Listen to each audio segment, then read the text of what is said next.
pode ampliar o auxílio gás, Josias? Em tese não pode, né, Fabiola? Você está sendo muito generosa quando fala em 4 meses. Na verdade, nós estamos com 3 meses e meio da eleição, mais ou menos, né? Então, tem 3 elementos que estão marcando essa ideia de criar um Bolsa Caminhoneiro de R$ 400 e vitaminar o Vale Gás, que foi criado no ano passado, né? Os 3 elementos que marcam essas iniciativas são o improviso, a falta de fundos e o desespero. A improvisação ficou muito patente no receio do governo de ferir a legislação eleitoral, o que comprometeria a candidatura do Bolsonaro, poderia ser questionada posteriormente na Justiça Eleitoral.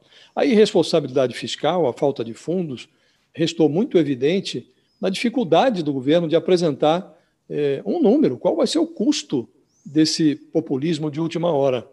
E o desespero salta das pesquisas que foram encomendadas pelo Comitê da Reeleição e apontam a inflação como a principal bola de ferro que o Bolsonaro carrega na conjuntura eleitoral. O aceno aos caminhoneiros e o socorro às famílias que já estão cozinhando com lenha, ele foi discutido numa reunião, estavam lá presentes o presidente da Câmara, do Senado, o Arthur Lira e o Rodrigo Pacheco, e também o chefão da Casa Civil, Ciro Nogueira. Havia uma representante também do Ministério da Economia.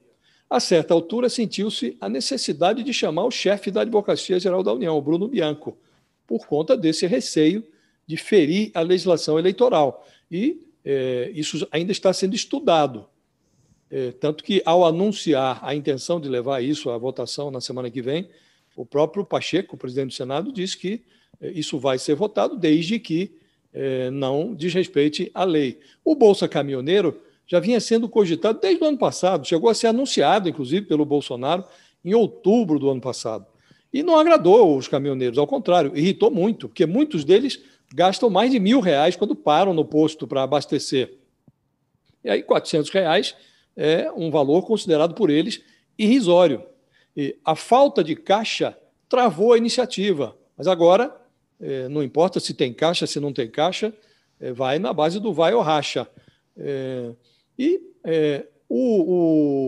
A ampliação do Vale Gás também já vinha sendo cogitada, inclusive foi aprovado pelo Senado num projeto que estendeu esse benefício a 11 milhões de famílias, que é mais ou menos o dobro do alcance atual. A ideia agora é enfiar essas duas providências dentro da proposta de emenda constitucional que prevê uma compensação com verbas federais aos estados que toparem zerar o ICMS dos combustíveis.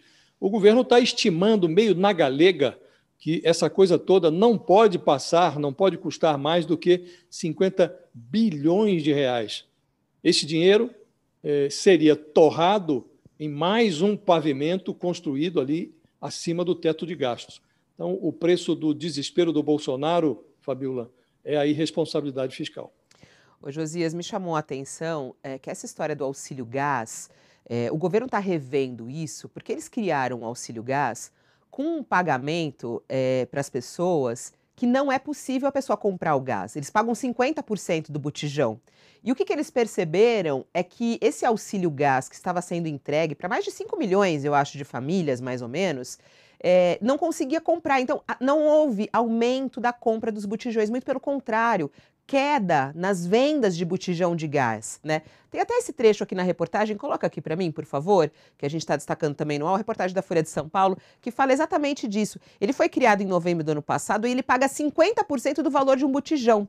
Então, quer dizer, uma família que está sem dinheiro para nada, Josias, ela ganha 50% para comprar o botijão, só que ela não tem os outros 50%, né?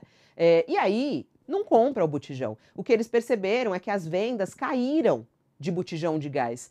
Eu achei muito curioso. Que programa social é esse que não ajuda as pessoas, né, Josias? Não, e no final das contas, Fabiola, essas famílias que não têm dinheiro para comprar o botijão, elas também não têm dinheiro para comprar comida. Então a pessoa acaba utilizando o dinheiro para comprar comida e aí vai cozinhar com lenha, que é o que deve acontecer também se o benefício for, se o valor do benefício aumentar, se o número de famílias também beneficiadas for elevado, a tendência é de que a pessoa receba o dinheiro e vá fazer com ele aquilo que é mais urgente. O que é mais urgente? É o gás ou é a comida? Você pode, inclusive, comprar alimentos que não precisam ser levados ao fogão. Ou você recorre à lenha, que é o que está acontecendo com muitas famílias no Brasil. Então, o desespero é tão grande que, por mais que o governo reme, ele parece sempre algumas remadas atrás da necessidade da sociedade brasileira, Fabíola, desse pedaço mais humilde, mais pobre da sociedade brasileira.